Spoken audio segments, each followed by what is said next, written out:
assuming the following thing. I will okay. Now, as you know, we are working in, as we described in the previous lectures, we are working in the framework of effective quantum field theory. Okay. So I'm considering my quantum theory to be gravity. Okay. Described by rules of Einstein gravity. So in other words, I will assume that there is graviton, and the interactions among gravitons are given by the rules of Einsteinian gravity, the ones that we described in the previous lecture. Okay. And these rules of the game, they survive down to certain scales. Okay? There can be a new scale in which some new gravitational physics can come in. For example, there can be some extra dimensions opening up at some short distances. Okay? Already possible starting with the fifth of a millimeter. Okay? There can be some other type of degrees of freedom, like let's say coming from string theory and so on. And these new physics will have some characteristic scale. Okay? What I will be assuming is that we are working with black holes which are much larger than this hypothetical new physics scale. Okay? So therefore, the constituents that I will describe cannot come from this new physics. Okay? Cannot come from this short distance new physics. Cannot be like Kaluza-Klein gravitons. Cannot be higher registering excitations, and so on. Okay? So therefore, we are working at the scale which is much larger, so some length scale, much larger than some possible scale of some new ultraviolet completion. Okay? So this again is important to distinguish these two concepts. At that scale, I will use quantum gravity happily because the wavelengths of the gravitons will be much longer than the Planck length, and so on. Usual rules of the game. Of course, I'm not saying that this game is trivial because there are a lot of things there, but okay, the concept is at least manageable. Okay? Alright, so now, okay, then I need to say what. Anyway, so now, therefore, under these assumptions, it is reasonable to understand, to somehow suspect that constituents of black holes, because there is nothing else, quantum mechanically should be gravitons. Now, of course, again, as I said, these gravitons are not asymptotic gravitons, therefore they will not be on shell. They will be off shell, as usual. Whenever we are in the bound state, we are off shell. By the way, I am slightly off shell here because we are, all of us, because we are in the bound state. Okay? But that's exactly the point. We are slightly off shell compared to what we would be in the outer space. Okay? So therefore, the gravitons, yeah.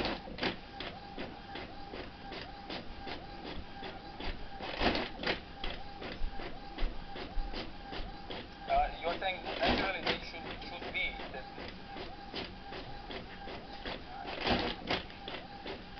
Of course. That's not just entropy. There is a whole checklist that this idea should pass through, right? Of course. There is absolutely, you are absolutely right. So there is a whole checklist. Let me make a checklist here. So first, of course, you have to recover. This picture should allow you to recover in the appropriate limit everything we know in semi-classical limits and classical limit about black holes. Okay? This is number one requirement. So you should recover all the limits. So for example, you should recover in appropriate limits semi-classically. You should recover Hawking temperature, Stefan Boltzmann law, everything, right? You should understand, of course, entropy.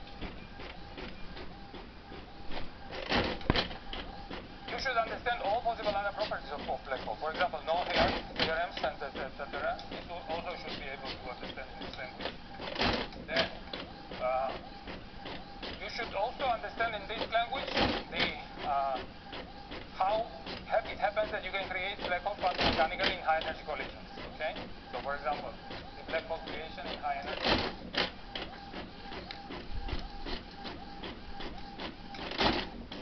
And you should also be able to understand things that otherwise you cannot understand, like for example, information scrambling, okay?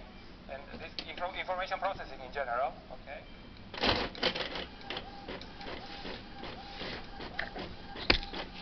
Of course, this is the checklist that you need to go through. This goes without saying. Otherwise, theory is not a theory. It's just some general assumption, and so on. So I will try to understand how far we can go down this list. Okay. All right. So then I was saying something before. Yeah. So so therefore, what is the assumption? The working assumption would be the simplest, okay? So we made it the general assumption, and now we go as simple as possible, right? Let's not complicate the story until we need it to complicate, okay? Therefore, let's assume that whatever we call a black hole, okay, quantum mechanically, should be describable as a state, okay? Certain occupation number state on a vacuum. I will choose vacuum to be Minkowski, okay? Why do I choose vacuum to be Minkowski? Because typically, in our normal description of gravitons, Minkowski is the state without any particles, okay? So it's reasonable to choose the vacuum, which is the state without particles. It's not mandatory. You can choose your vacuum otherwise, okay? And start from there. But I will choose my vacuum to be Minkowski space, okay? So vacuum, therefore, for me will be this. This will be the only geometric input, okay? No other geometry. All the other geometry should be emergent from this postulate, okay? That's it. Then this means that everything else should be some state creating by some creation and annihilation operators, okay? Some creation operators, okay? Acting on the vacuum, okay? All the quantum states have this property. Now, this is the must, because if I don't assume this and I leave the room for something which is not describable in this language, then what I'm saying is not a big deal, right? Then I'm back to the problem. So it only makes sense to ask this question if you believe that this could be a description, okay? Without any other entities which are not describable as quantum states on the vacuum, okay? Now, this is the point. Okay, now let's go to the, then let's see what can be in this description a black hole.